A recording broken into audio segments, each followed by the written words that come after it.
Hello. It's time for our the fourth RAILect webinar, which is on changing the question today. Hi, David. Hi, Lily. Really excited to go through this. It's a topic which we've touched on already, but it's worth delving into because it really is the heart of what we feel is within the power of lecturers to do.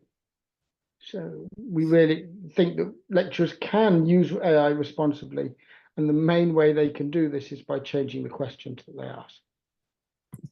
Great. And as always, we'll start with our normal first slide, the kind of case study of this study that happened at Reading University. And this came out just a few days before this course started, but I'm pretty sure within a week of when we had our first webinar.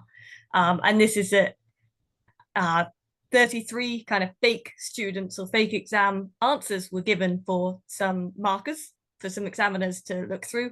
And of these 33, they were all AI generated. And of these 33, 2 of them were detected, but the other 31 were not. Through kind of systems for detecting if it's AI generated. And on average for the first and second years, these results outperformed those of the students. But when we get to third year, it now was not outperforming the students. It wasn't failing, but it wasn't outperforming the students on average. On average, yes, sorry, on average. Yes, and so and this is the key, if you want, to the fact that if you think of those first and second year exams, or the fact that AI can outperform at the moment means that we should be changing the questions, because if we're not changing the questions, then we're incentivizing people who aren't actually learning and deeply understanding the material. We're just incentivizing people to use tools to improve their marks. And that's what we're wanting. That's not a good education. And I'm sure, the lecturers here who are wanting to use AI responsibly, this is what we're wanting to move away from. This is what everybody's afraid of, in some sense.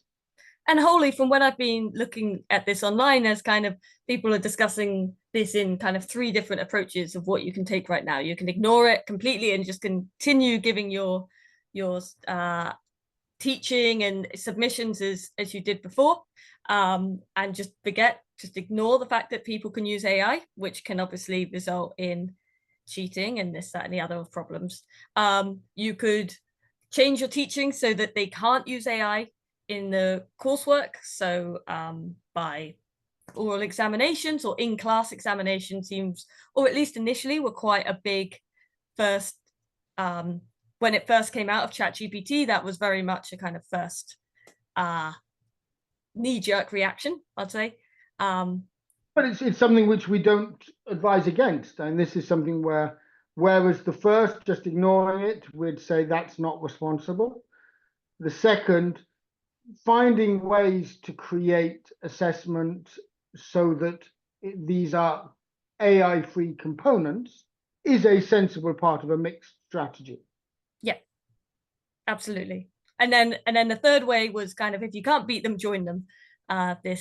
Well, let's incorporate AI in. And that's really where this whole kind of changing the question comes from. If a student can complete an assignment using generative AI, then or if they can complete their assignment using AI, then maybe we need to change the question on what we're asking the student to do.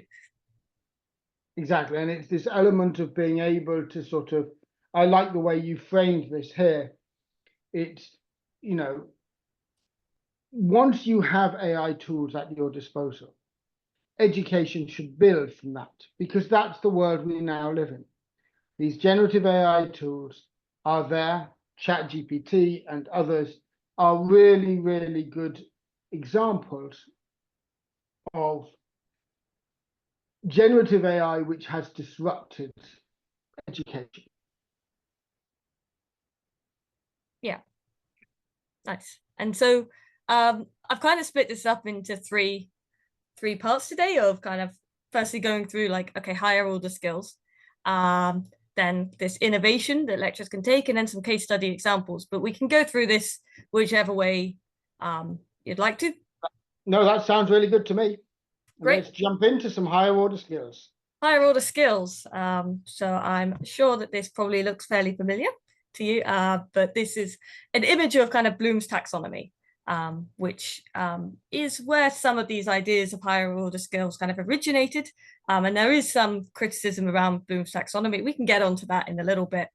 But just wholly at the moment, this is kind of this idea that there's 6 different kind of skills or skill sets, and there's remembering, understanding, applying, and as you get up this kind of ladder, we kind of get from these lower order skills to these higher order skills, where you're starting to, instead of, I guess, regurgitate back information, you're now starting to critique it, create it.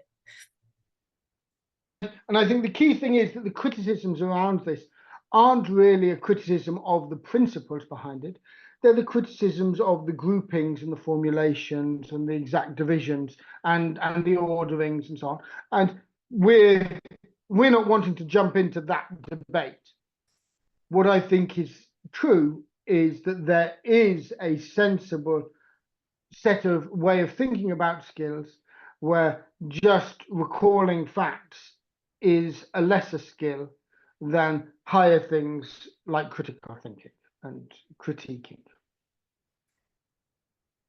Absolutely. Your video's just paused on me, but your sentence did finish, but I am very sorry if you have continued talking. But yes, yeah, absolutely. And so the kind of idea, I guess, is that these kind of lower order skills can actually quite often, now that we've got generative AI at our disposal, these lower order skills can quite often be used by it quite nicely. As I've said, like, I love using it for documenting code and things like this, of just getting it to read something and just tell me what's happening. Absolutely. We've always had, sorry. So I was just going to say, and I think this is one of the areas where, again, some of the critiques come in of what do we really mean by understanding, in this, because, generative AI doesn't understand as we think of understanding, but it's able to do the tasks of understanding quite well. This is the thing. It's even able to do tasks like creating quite well. But there's sort of, this is where the actual words of the taxonomy are less important than the idea that there is this sort of progression of ideas in different ways, which are lower or higher order thinking skills. Sure. Well, yeah. So I was going to say things like, we've had for many years now these kind of grammar checkers. I think Grammarly is one, but things like that where students have been using it to correct their work for them and whatnot, and to fix their grammar. Stuff like these are kind of seen as more lower order skills. Yeah. I assume. I mean, you're much more the expert on this. Well, from a subject specific, and this is where the criticisms come in. Right. If you're looking at a discipline specific set of skills, then in many disciplines, the grammar is not what's important. And therefore, this is a sort of a lower level skill, which is important in terms of the communication of your ideas, but it's not the substance of the material that people care about. If you're studying philosophy, then yes, it helps as to how you would build your arguments, but it is not what people are wanting, which is sort of how well are you thinking? And that would be a difference. And so then your grammar would be a lower order skill in that context. I see what you're saying. And then whereas if you were, as a educator, wanting to kind of challenge someone on their grammar, if you wanted to test someone on their grammar, that might be a situation where you wouldn't want to have AI in the mix directly, or where you would change the thing. Well, why might you want to do that? What are the value? Well, I mean, there still is value in understanding how linguistically you can change the way you communicate based on how you use grammar. And So there are ways in which, in other contexts, you might consider it as a different sort of skill. And this is, I think, part of what I've always found. There was no intention originally with the original taxonomy, I don't believe, of being all-encompassing with this, but it's been used in so many different areas that actually, once you go from discipline to discipline, there are different ways you may want to interpret this. Sure. Sure. Well, thank you. That's really useful. I guess then kind of here the kind of higher order skills are often underrepresented in formal education systems like critical thinking. I mean, is critical thinking always considered a higher order skill? Generally, and well, my favorite instance of this actually is with the UK maths A levels, where they tried to have a problem solving A level. Okay. And what they found was, all the educational research pointed to the importance of this in terms of helping people to teach these higher order skills and helping to have that deeper learning.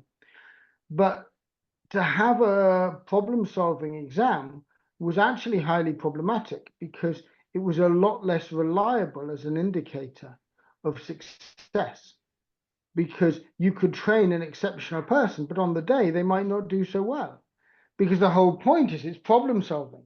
And so that was introducing a higher level of variability. And so the higher order skills, these are also things which maybe don't fit in to large scale standardized examinations. And this is also part of the problem. And this is certainly, if we aren't thinking about lecturers, which fortunately we are, but if we're thinking about high school, then it becomes much harder to understand how to think about AI and generative AI, because you need to think about large scale assessment. Luckily, at the higher education institutions, for lecturers, we're not having to think about nationwide assessment. People are just needing to think how to assess their students. And this is not true all over the world. I mean, there are countries that have more national level examination for university students, and that comes with both advantages and disadvantages. But by and large, universities and lecturers have the ability to assess their students, and therefore they can think about assessing them with respect to different measures where you don't need to have that same consistency. And so this is which was extremely hard to achieve with some of the higher order skills. I see. That's really interesting. Thank you. And well, I know that, yeah, this kind of lecturers therefore have much more this kind of opportunity or this freedom to play with AI, and there's so much out there that I've seen of different ways of lecture, of where, well, educators have shared ideas of what they've done, but in terms of, as we will see with the case study examples, but in terms of assessments, it's lecturers who have been able to have that kind of chance to really play with it and try out different things. In terms of teachers as well as educators, it's more in the classroom how they can. And I think that's an important distinction, and this is where I hope this course may help lecturers to feel like, yes, I can, in my context, innovate and be responsible in doing so, and that will help this learning, because this learning is not just needed for lecturers. But I would be much less comfortable at this point giving guidelines for teachers, because a big part of that would then be, how do how do you examine? Whereas the lecturers can control the assessment part as well in many cases, not always. No, interesting. Thank you. So that's what I had on higher order skills. If we're ready to move into. And I suppose the key thing to just summarize there is, broadly what we're saying is we are hoping that the AI used responsibly for lecturers at this point in time can support us to be able to focus on higher order thinking and higher order skills, and therefore aim to achieve a better education for our students than was possible without it. And that's really at the heart of this changing the question. And so we can get to some of the innovation then for lecturers and sort of see, well, what are these possibilities? Yeah, well, so in here, just a couple of quotes, I suppose, of how other educators have found it, you know, and here kind of, if anything, generative AI can liberate teachers from repeating time-consuming lectures on subjects half the class is no longer interested in, and allow them to divert more energy to meaningful, engaged learning experiences geared towards student interests, which absolutely feeds into what you were saying earlier about the grammar of, okay, well, if this isn't the key skill that we're trying to look at. And as we'll see a bit later, I mean, I'm really getting ahead, but in a case, you know, in case studies, there's one where they're teaching about for like a fashion magazine or like Aberdeen using some tools online, and they don't really care about what content students are using. It's more about how they design their kind of page in their magazine. That's what they're being tested on, and so therefore, we'll just get AI generated design content. And now you can focus on the design and you don't have to get hung up on that content. Yeah, yeah, exactly. And you can actually feed in these elements which then people can be using. And so it can really, it can create these fantastic opportunities that would have just been very time consuming otherwise. The thing I want to draw out of this quote, because I think it's a really wonderful quote, is this liberation. This idea that we can use generative AI to liberate lecturers from the repetitive tasks, the pieces that actually you don't necessarily enjoy as a lecturer. That's the bit that we want to sort of try to focus on and really draw out with people. If we can think about enabling lecturers to innovate and to focus on the interactions that they believe are really meaningful with their students, we're more likely to get a better education, better results you know, in the end, than if we think of AI as something we need to protect our students from and work against. Nice. Nice. And then the other quote, which kind of, I guess, starts to link into the next section of these kind of case studies, is like, even the flaws in it can help with kind of critical thinking exercises. And really, this is where a lot of what I saw, a lot of people online, I know, David, you've said it to me many countless times, and I'm just so surprised as to how in agreement people are that how AI and generative AI can really help students develop critical thinking. Absolutely. And again, this quote is really important because what it's drawing out is that if we use the AI almost as the student answer, and we ask the students to take the place of a teacher, that's a higher order thinking. You're now asked to critique, you're asked to evaluate, you're asked to reflect. There was some fantastic research from quite a few years ago about the effectiveness of peer grading on certain essays. And it found that actually peer grading was roughly as good as lecturer grading in certain contexts, and had the obvious added benefit that the students actually had to do the grading and therefore they were learning by doing it. Now we can get that same thing where the grading, it doesn't need to be other students working, it can be the AI work in different ways. Can you critique? Can you get the AI out and make them better? That's the skills I want workforce of the future. You know, I don't want workforce of the future that doesn't use AI. And to add to that, I think critiquing as a skill, I mean, personally, so we've seen these different case studies of these situations where it goes wrong, you know, the Dutch example that we spoke of before. where where it resulted in people being falsely accused of using it resulted in people being falsely accused of claiming childcare benefits and welfare. And as a result, children got taken away, and people went through a lot of stress and depression, and there were suicides and things. It's awful.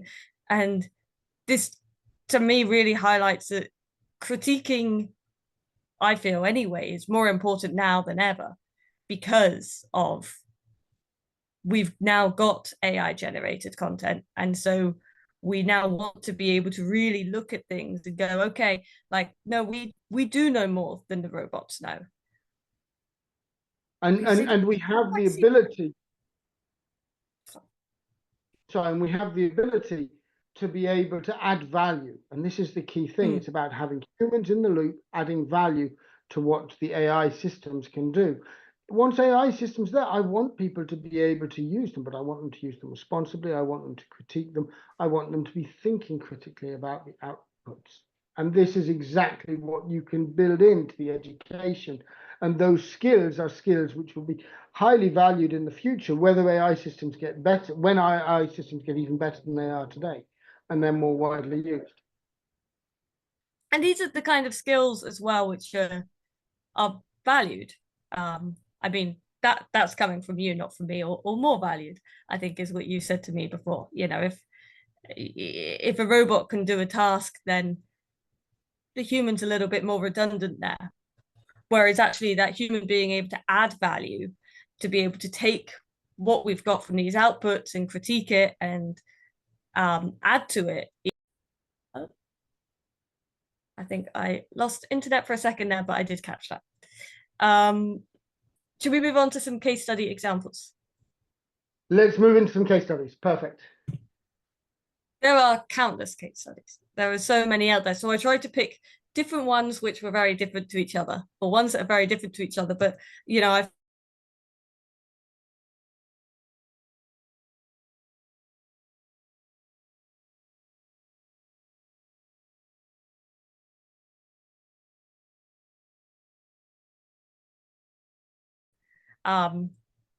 but, you know, this is one where this lecturer, and I think that they're a lecturer of English writing, asked their students to use ChatGPT to generate this argument, and then annotate it according to how effective they thought the argument was for a specific audience.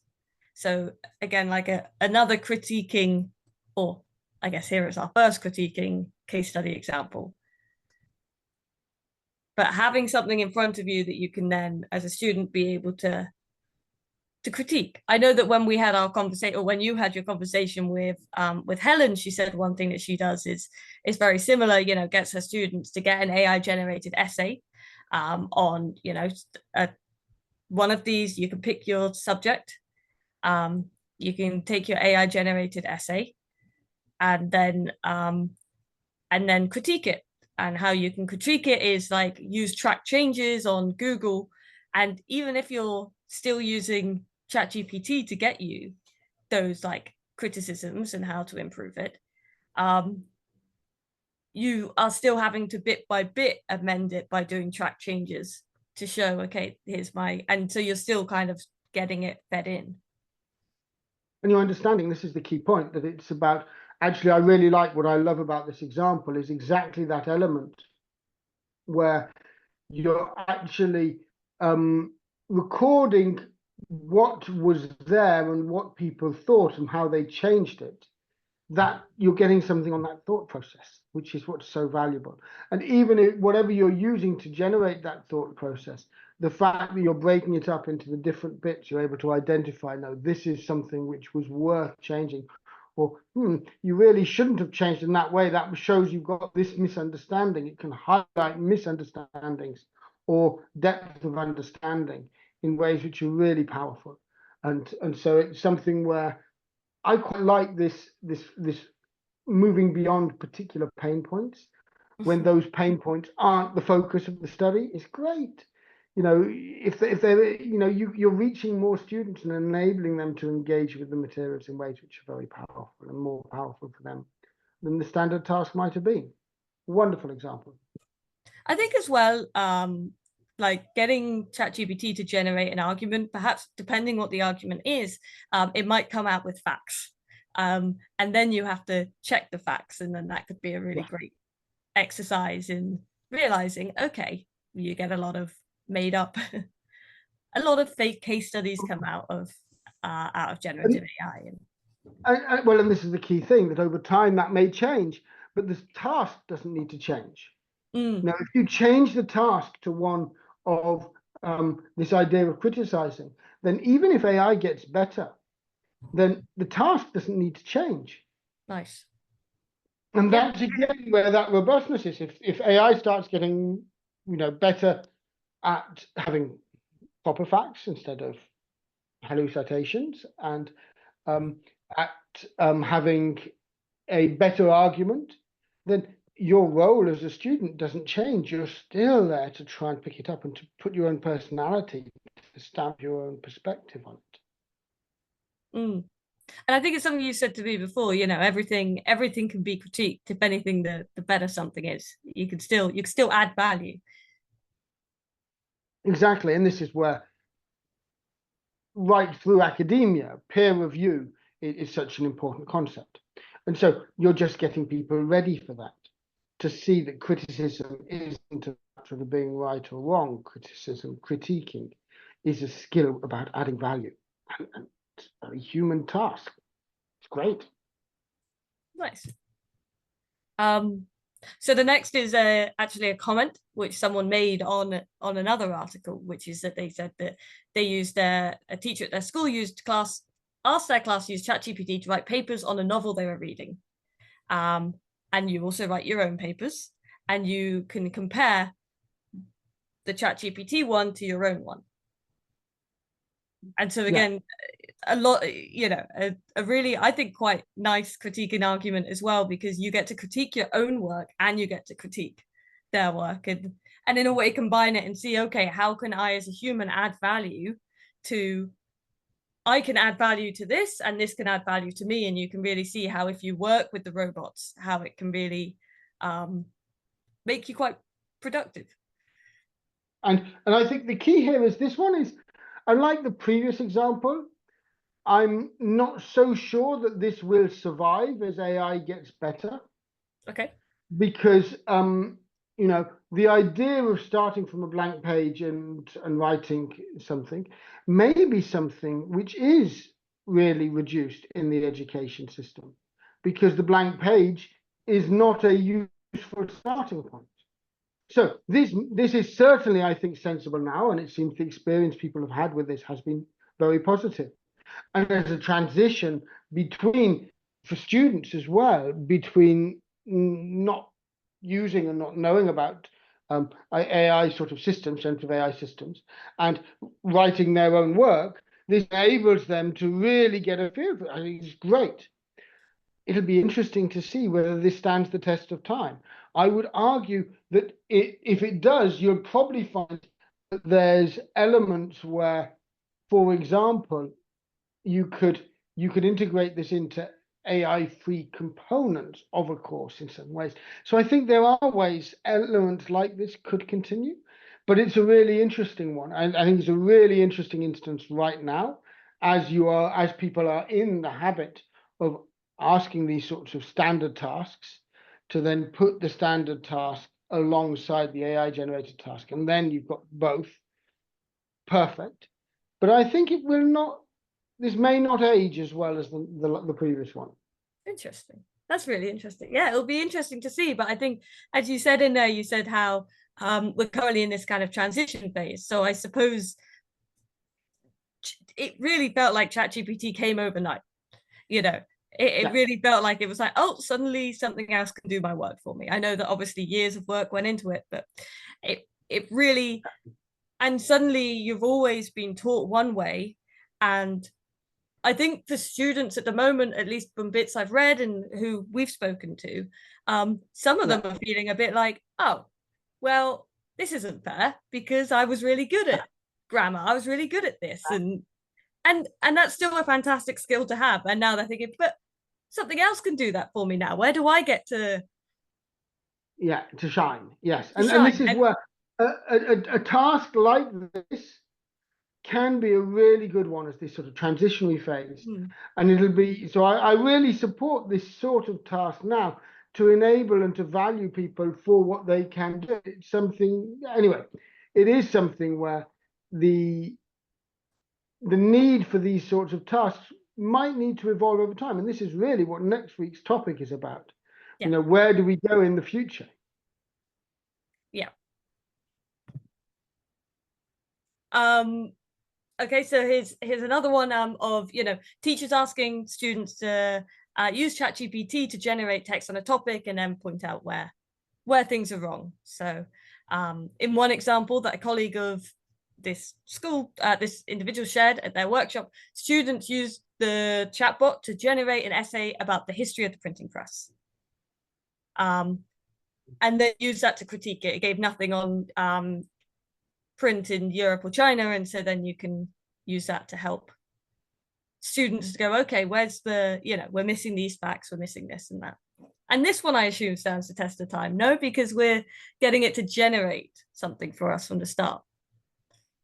Well, except in this as well, I don't know. At the moment, these are fantastic things. But as we get better and better systems, I don't know how responsible it will be in the future, how reliable it will be able to be. If you have it where it is reliably able to sort of represent historical perspectives in the correct way, then maybe elements of looking out the flaws will not be as productive. It won't lead to the interesting discussions because you won't get those flaws in the right way. You might find that it actually ends up building and really building information out in ways which are better than we could do as humans because it has access. It can learn over time.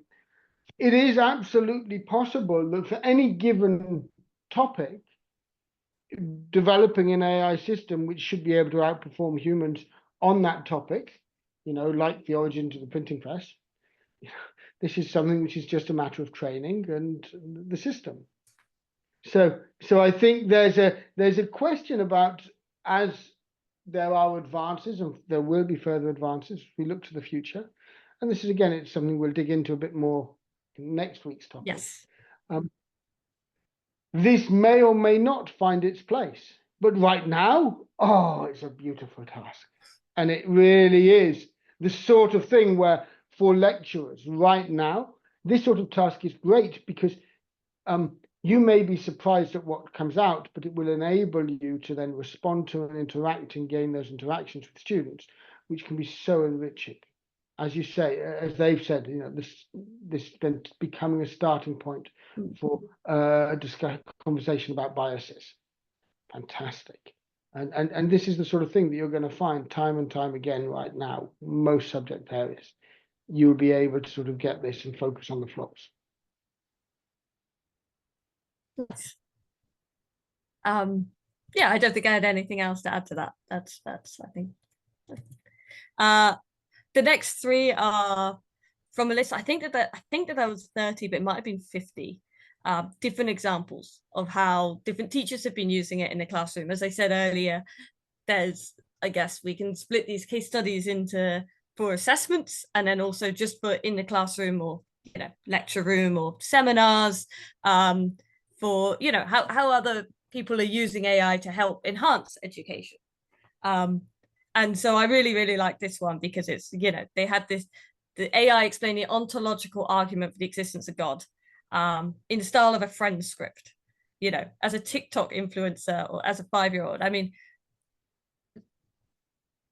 kind of, I guess TikTok is a lot more at the students level, so that it might make something that actually sounds quite complicated or quite confusing actually really engaging for them because now you're doing it in their style. Yeah, and the whole point here is, in some sense, this is one of the ways in which we've suggested that AI can currently be used. And again, this comes back to then the others. Well, what does this actually do for the messaging? This is sort of about choosing how you're presenting a given messaging. What is lost? What is kept? Those discussions become so rich. And yeah, it's a really nice example of the sort of tasks and the sort of ways you can get creative or use creativity to engage students with specific technical topics. Absolutely. Here's the graphic design one that I mentioned earlier briefly of you know, subjects like graphic design that they used AI to create the content, because that's not the important part. The important part is how they design it, how they kind of make this fashion magazine look. That's what they're being tested on.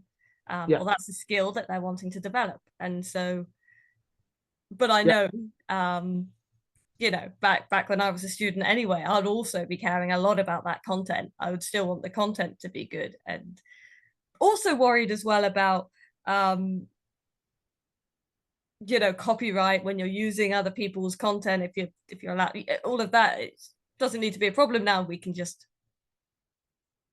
Well, of course, the irony is that it is a problem because of how some of the AI models are trained, but it doesn't need to be the student's problem in this. This is something where, as a lecturer, you can now be sort of using this as an approach within your teaching, where you're fairly safe on this. And if there are problems, well, it comes back then to the AI tools that you're using, having to worry about the copyright infringements, which most of them are getting much better at not doing, because they have to. interesting. No, thank you. And then I also really like this example of I assume an English teacher, but of a literary character, of looking from, you know, asking it to generate for them images of how this character looks based on descriptions at the start of the book and towards the end of the book, to help like physically be able to see those character developments that happen in novels. But I'm a much more of an image-based person, and I know, David, you're a pure mathematician, so More concept-based person, and so more but this is but I think the you know, this is a really nice idea. And the other thing I've heard of is people using AI to interact with characters from literary context, to be able to engage them in understanding what that was. And so you can actually have an interaction with as if somebody was the character, as if the AI was the character. And so there's lots and lots of ways that you can do this, whether it's through the images, through the interactions, and this can just enrich education in so many interesting ways. Yeah. Leading on for that, another one of just like learning about this, just a different example. This one's in art, about trying to understand different styles in a completely different subject. But you know, when asked the question, you know, what's unique about Rembrandt, actually giving AI different images and asking it, okay, generate this image in the style of Rembrandt. And whatnot. And this doesn't have to be just limited to art. You know, you might do this in English to, like you say, be able to go through different styles of writing. Exactly. And to think about then the details and the subtlety. What I love about this example is that it's about getting a depth of understanding, and you're using these tools which are not inherently, I would argue, substance-based, but they can give you that depth of substance through how you use them. And this is a wonderful example to me of, you know, actually being able to sort of draw out explicit understanding from the use of these tools. Yeah, agreed. Other ideas, you know, with debating, having your students debate the robot. And I know that, again, this is one that others have said about. I know Helen said about it in the bonus podcast, of just being able to, you know, low stakes, low key, be able to debate, practice skills, or maybe as a way to understand the topic.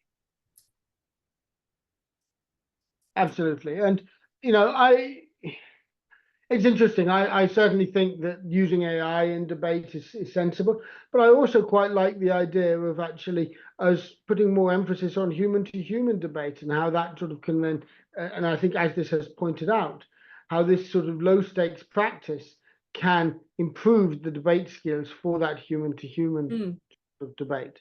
And I think to me, the different ways of using this, what I like about this approach is this idea that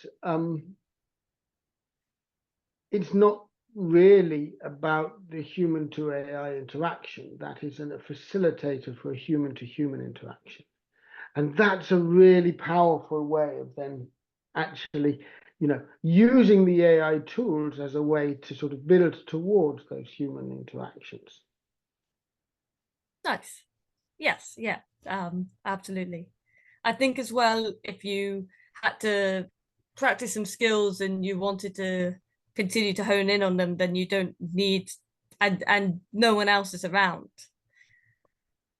then Yeah, it's another way that you can absolutely. And these independently. absolutely, and this is something where the power of AI in low resource environments, potentially in the future, if it can be made available, could be huge in terms of creating an education which just currently isn't available. Nice. Mastery. I mean, I know that there's a lot. Yeah, the AI can help you mastery. I mean, this is obviously from a suggestion from a teacher, but of much younger students than I'm sure lecturers will face. But being able to, and here they're talking about it from the teacher's point of view of, if a student's working, a teacher can tell ChatGPT to do that, but also the student being able to have that independence that they can hone in on some skills. I'm a mathematician, and if I needed to practice some more, I know I definitely would have appreciated this during my undergrad, of being able to, I know that was one thing actually in my mathematics undergrad, I felt that I didn't have enough examples. There was too much theory. And so here would be the perfect way to kind of be able to generate examples to be able to continually try out these skills. And there are questions about whether AI is the right tool, particularly these large language models, AI sort of systems are the right tools to do that. But there's been these amazing advances, and I think this just within the last week, there was this paper which actually a colleague of ours was involved in. Yeah.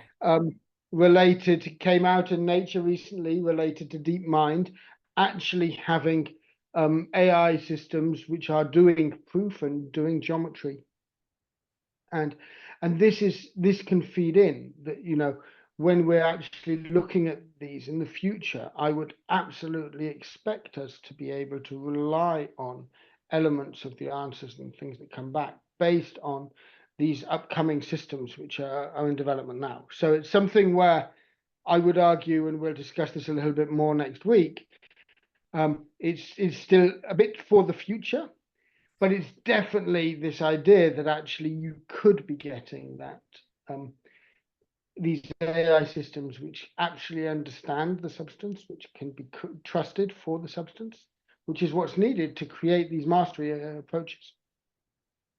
Nice. Yeah, absolutely. I should just clarify that I believe your example of wanting more examples and more exercises, I think there are better ways to achieve that than Okay. currently AI generated content. And I think this is something that we should be thinking about, and so on. And so I think that there is a role for AI to be played here, and we'll discuss this a little bit in the final topic with respect to private tutors, AI tutors. But I think there for mastery, I'm less convinced at the idea of mastery coming through AI generated systems rather than well curated human generated systems. Interesting. Yes. Yeah. No. No. Then And I can there's absolutely, yeah, agree with that. I was my mind was starting to trail over to conversations we've had before about stack and using mastery to help with the feedback there, but I might be Absolutely. getting too specific on an area. Absolutely. And I think, but I think the key point being that we do believe that at university level, thinking about how to bring in mastery much more is something which I think is of value. And that is something where, whether it's AI or whether it's technology, but in other forms than what is currently considered as AI, being generative AI sort of tools, I think there are real possibilities to sort of improve education through mastery approaches. Nice, nice, thank you. And then just the final one is just kind of, there are so many other I mean, they're just coming through thick and fast of different, I mean, these are just different examples across lots of different fields and things, but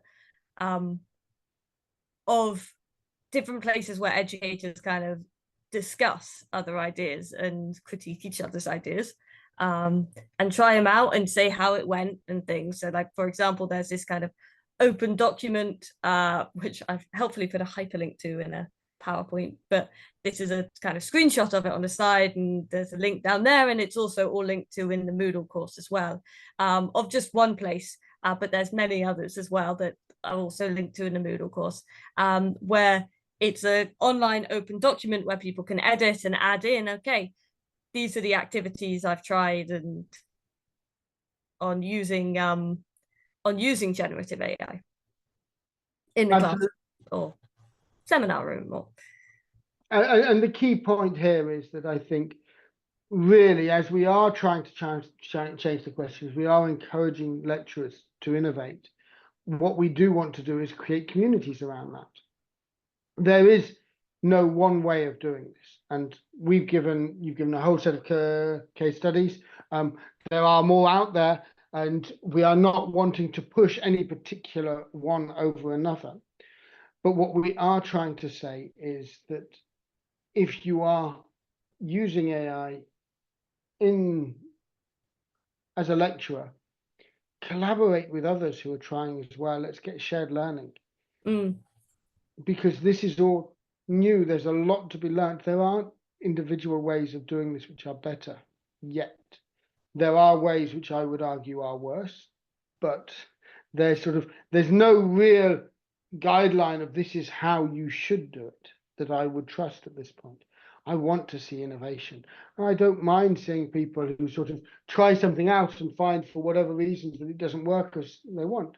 One of the advice I've always liked from lecturers teaching courses is and especially integrating technology into the teaching, it tends to take 3 years of teaching the same course to be able to really integrate technology, any technology, in a way which works well and which is now a bit more stable. Now, of course, if you take that in the context of the AI discussions at the moment, the technology is moving so fast that in 3 years' time, elements of the technology will have changed. And so, but that's still a good principle to take. You're wanting that iterative approach where you're trying to think how you're using it now and then what you could do in the future. And I think there's really interesting opportunities, and these collaborative processes to work with others, I can do nothing but encourage people to get involved, get engaged, learn with others, from others, share with others, because I think that's how we're going to get to the point, hopefully, where there's critical mass to mean that we can be improving the education our students get by changing the question. Nice. Nice. Well, final thoughts, which kind of says on it some points on critical thinking, but absolutely that point there as well, standing of using it en masse, and I know that is discussed in the Moodle as well, of just places where you can discuss and share things that you've done, or trying to think, okay, how would I integrate this into my course, and having those discussions on what we can do. Yeah. Yeah, and I think both of these final thoughts are really appropriate. We're critical thinking as a sort of flagship for what we're suggesting in terms of changing the question, being able to have education which encourages more critical thinking, and therefore train students in ways which hopefully they come out as having a better education than they would have had without access to generative AI, for example.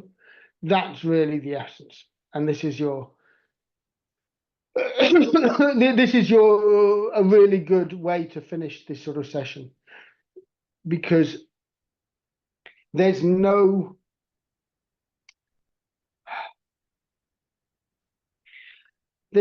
point in thinking back to the education that was and that could have been as better, because the tools that we have now are the tools that people will have access to in the future.